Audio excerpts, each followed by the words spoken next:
अस्सलाम वालेकुम फ्रेंड्स, उम्मीद करता हूँ आप सब लोग ठीक ठाक होंगे और खैरियत से होंगे। तो आज का जो हमारा टॉपिक है वो ट्रांसलेट के बारे में है। तो चलिए देख लेते हैं नोट्स में। अच्छा, थोड़ा मैं डिटेल में जाना चाहता हूँ। सबसे पहले हम टाइप ऑफ कमांड्स सीख लेते हैं कि type of commands in SQL कितने हैं। ठीक है, तो वो एक है DDL जो कि है डेटा डेफिनेशन लैंग्वेज। उसमें डिफरेंट टाइप ऑफ जो है ना क्यूरीज है, क्रिएट क्यूरी है, अल्टर है, और फिर आज हम जो करने जा रहे हैं वो ट्रांसलेट। ठीक है, तो ड्रॉप है इसके बाद, और फिर यह दूसरा टाइप ऑफ कमांड है DCL। तो उसमें ग्रांट है, रिवोक है। तो ये हम आगे जाके कोर्स में कवर कर लेंगे सारे।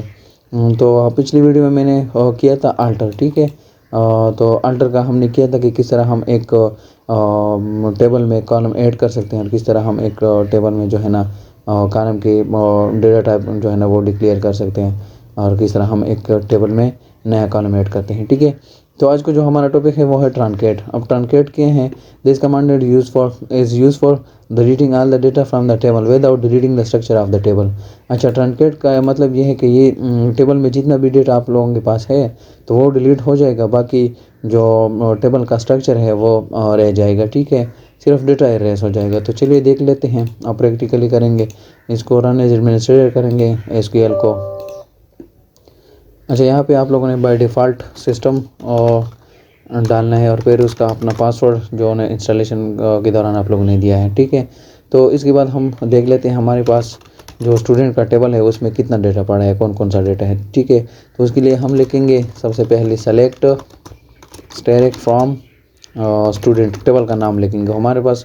हम स्टूडेंट के टेबल पे काम कर रहे हैं तो उसमें डेटा देख लेते हैं कि कितना डेटा है उसमें। ठीक है, तो ये डेटा आ गया है। और पहला जो है ना स्टूडेंट नेम है, फिर एसटीडी नेम है। अच्छा, आप लोगों को ये दिखाई दे रहा हो कि ये कुछ जो है ना आर्डर में नहीं है। स्टूडेंट नेम है, स्टूडेंट नेम इधर है, और फिर स्टूडेंट एड्रेस इधर है। ये यहाँ पे होना चाहिए था स्टूडेंट एड्रेस। तो उसके लिए हम एक क्यूरी लगाएंगे कि ये थोड़ा सा सही तरह नज़र आए। तो उसके लिए एक क्यूरी है सेट पेज साइज़। ये जो पेज है ये सारा इसका जो है ना ये हमें सेट कर दो साइज़ इसका। तो सेट पेज साइज़ यहाँ पे हम 300 लिखेंगे। पेज साइज़ का जो है ना वो 300 हो जाएगा।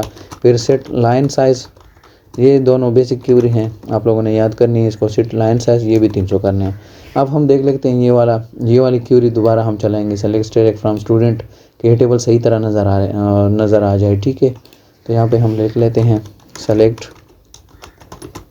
स्टैटिक फ्रॉम स्टूडेंट, इसको रन करेंगे तो ये आप लोग देख सकते हैं। अभी आप ये थोड़ा सा जो है ना आर्डर पे आ गए हैं। स्टूडेंट आईडी, वो आईडी इधर शो कर रहे हैं, स्टूडेंट नेम यहाँ पे, और एसटीडी एड्रेस जो है ना यहाँ पे शो कर रहे हैं। ठीक है, अच्छा, तो हमारे पास स्टूडेंट टेबल में इतना डेटा पड़ा है, 4 रिकॉर्ड्स है इसमें, और ये हम ट्रांसलेट करेंगे। ट्रांसलेट का मतलब क्या है? अभी हमने पढ़ा है कि translate command is use for deleting all the data from the table, कि इसमें जितना भी डेटा स्टोर है, जिस तरह 1 है, 2, 3, 4, ये डेटा जितने भी हैं ये ट्रांसलेट करेगा। ट्रांसलेट का मतलब ये डिलीट करेगा, बाकी स्ट्रक्चर रह जाता है। जिस तरह स्ट्रक्चर ये है स्टूडेंट आईडी, इसका टाइप कौन सा है, और स्टूडेंट नेम, ये सिर्फ रह जाते हैं। बाकी इसमें जितना भी डेटा है वो ट्रांसलेट हो जाता है, डिलीट हो जाते हैं। चलिए स्टार्ट कर लेते हैं। सबसे पहले हमने लिखना है ट्रांसलेट और टेबल का नाम लिखना है। ठीक है, तो हमारे पास इस टेबल का नाम है स्टूडेंट, तो हम स्टूडेंट लिख लेते हैं। तो हम लिख लेंगे ये क्यूरी है। ठीक है, ट्रांसलेट का ट्रांसलेट स्टूडेंट, यहाँ पे टेबल भी लिखना है आपने, ट्रांसलेट टेबल और फिर स्टूडेंट, यानी कि ट्रांसलेट करो टेबल को, कौन से वाले टेबल को? स्टूडेंट को। ठीक है, तो आप लोगों ने यहाँ पे इनको इंटर करना है।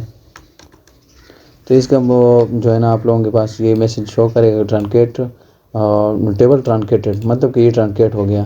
अब हम दोबारा देख लेते कि इसमें ये डेटा है कि नहीं, चेक कर लेते हैं। चेक के लिए हम दोबारा ये क्यूरी लिखेंगे, सेलेक्ट स्टैटिक फ्रॉम स्टूडेंट। तो ये आप लोग देख सकते हैं कि ये जो जितना भी डेटा है ये वाला सारा इरेज हो गया, और अभी 9 रोज सेलेक्टेड लिखा हुआ आ रहा है। उम्मीद करता हूँ आप सब लोगों को ये वीडियो पसंद आई होगी और ये आपको समझ आ चुका होगा कि किस तरह हम ट्रांसलेट करते हैं डेटा को फ्रॉम द टेबल। अच्छा, उम्मीद करता हूँ आप सब लोगों को ये समझ आ चुका होगा कि किस तरह हम एक टेबल को ट्रांसलेट कर सकते हैं ओरेकल के थ्रू। तो अब हम सीख लेते हैं कि कैसे हम एक टेबल को ट्रांसलेट करेंगे जो है ना जैम्प और PHP माई एडमिन के थ्रू। ठीक है, तो सबसे पहले आप लोगों ने जैम्प को रन करना है, अपाचे को, और फिर MySQL को रन करना है आप लोगों ने। और इसके बाद आप लोग सिंपली यहाँ पे आके आप लोगों ने लोकल होस्ट और PHP माई एडमिन लिखना है। ठीक है, PHP माई एडमिन लिखेंगे और इसको एंटर करेंगे। और यहाँ पे हमने पिछले वीडियो में ये एक टेबल बनाया था स्टूडेंट का, उसमें देख लेते हैं कि कितनी एंट्रीज है। तो वो हम ट्रांसलेट करेंगे तो वो हाल ही हो जाएगा। ट्रांसलेट का जिस तरह हमने पढ़ा था कि सारा डेटा को जो है ना वो डिलीट करता है। तो ये हमारे पास यूनिवर्सिटी में एक स्टूडेंट का टेबल है और इसमें जो है ना डेटा पड़ा हुआ है। ठीक है, ये डेटा पड़ा हुआ है। अब हम ट्रांसलेट करेंगे तो ट्रांसलेट के ज़रिए ये जो डेटा है ये सारा रिमूव हो जाएगा, डिलीट हो जाएगा और ये इसका सिर्फ स्ट्रक्चर रह जाएगा। जिस तरह ये है स्टूडेंट ID, स्टूडेंट नेम और स्टूडेंट फ़ोन है। ठीक है, तो यहाँ पे एसक्यूएल पे क्लिक करेंगे हम, क्योंकि हम एक क्यूरी चलाएंगे तो इसलिए हम एसक्यूएल पे क्लिक करेंगे और यहाँ पे एक वो वाली क्यूरी चलाएंगे जिस तरह हमने ओरेकल में चलाई थी, ट्रांसलेट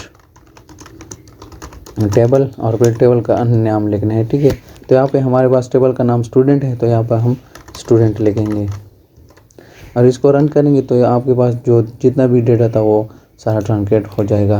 मैं एक बार दोबारा दिखा देता हूँ आप लोगों को कि हमारे पास डेटा पड़ा हुआ है स्टूडेंट के टेबल में। ठीक है, यूनिवर्सिटी है, यूनिवर्सिटी में स्टूडेंट का टेबल है और यहाँ ये डेटा पड़ा हुआ है। अब हम ये क्वेरी चलाएंगे ट्रांसलेट टेबल स्टूडेंट और यहाँ पे गो करेंगे तो ये जितना भी डेटा है वो रिमूव हो जाएगा। ठीक है, ये डेटा पड़ा हुआ है हमारे पास, हमने क्वेरी चलाई। अब हम इसको रिफ्रेश कर लेते हैं तो ये आप लोग देख सकते हैं कि वो डेटा सारा के सारा ट्रांसलेट हो गया है, यानी कि डिलीट हो गया है। उम्मीद करता हूँ आप लोगों को ये वीडियो भी पसंद आ चुकी होगी। अपने दोस्तों के साथ शेयर करें, मेरे चैनल को सब्सक्राइब करें और अपने दोस्तों के साथ शेयर करें और बेल आइकन को दबाएं। Thank you so much.